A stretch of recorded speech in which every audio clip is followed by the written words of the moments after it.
12 અનુસૂચિઓ, એમાંથી હવે આપણે 1 થી 6 ભણી ગયા હતા. 7 થી 12 માં હવે આપણે શરૂઆત કરીએ.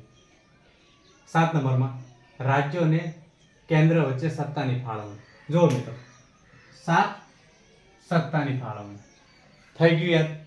7માં સત્તાની ફાળવણી, 8માં માન્ય ભાષાઓ 22 ભાષાઓ, બંધારણ માન્ય ભાષાઓ 22, બરોબર. 9માં સંસદના નિયમો અને અધિનિયમો, એટલે નિયમો યાદ રાખો, નિયમો અને અધિનિયમો. 9માં શું? નિયમો અને અધિનિયમો. 10માં પક્ષપલટા. અહીંયાથી તો સાવ સરળ છે. પક્ષપલટા આ લાંબી લીટીઓ છે મિત્રો, પણ મેં સાવ શોર્ટ કર્યું છે તમને યાદ રહે એટલા માટે, બરોબર. 11માં ગ્રામ પંચાયતો, જોઈ લો ગ્રામ પંચાયતો 29 વિષયો આવે એમ.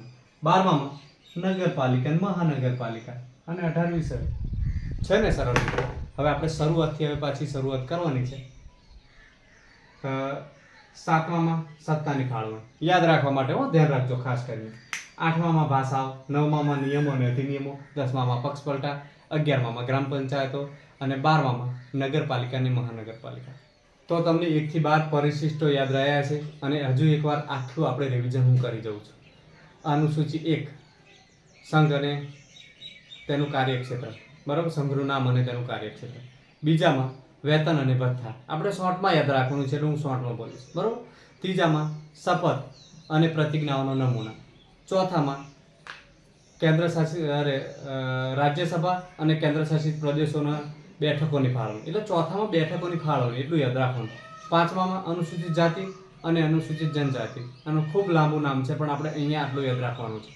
6માં આમ તેમ, બરાબર, આસામ, મેઘાલય, ત્રિપુરા અને મિઝોરમ એની અનુસૂચિત જાતિના એ લાંબુ નામ છે એટલે આપણે આમ તેમ એટલું યાદ રાખીએ. 6માં આમ તેમ.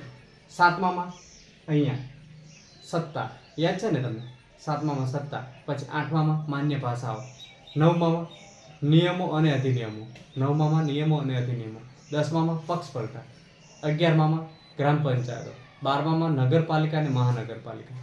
તો છે ને સરળ મિત્રો એકદમ, તમને યાદ રહી ગયું છે, બરાબર. તો 1 2 4 વાર રટણ કરશો તમે આ જ રીતનું શોર્ટમાં, તે બહુ લાંબુ યાદ રાખવાનું નથી, બરાબર. એટલે ફટાફટ રિવિઝન થઈ જશે અને એકદમ યાદ પણ રહી જશે, બરાબર. કદાચ 1 થી 6માં કદાચ આગુ પાછું થાય પણ એક ચાવી સિક્વન્સ સેટ કરજો તમે. બેઠકો આવે ને પછી પહેલા ભથ્થા આવે ને પછી બેઠકો આવે ને ફાળવણી આવે ને પછી જનજાતિમાં જાય, વહીવટ કરવા જાય, 6માં પછી આમ તેમ થાય, બસ આવી રીતે યાદ રાખવાનું, બરાબર. ચલો, વિડીયો ગમ્યો હોય તો લાઈક કરો, શેર કરો.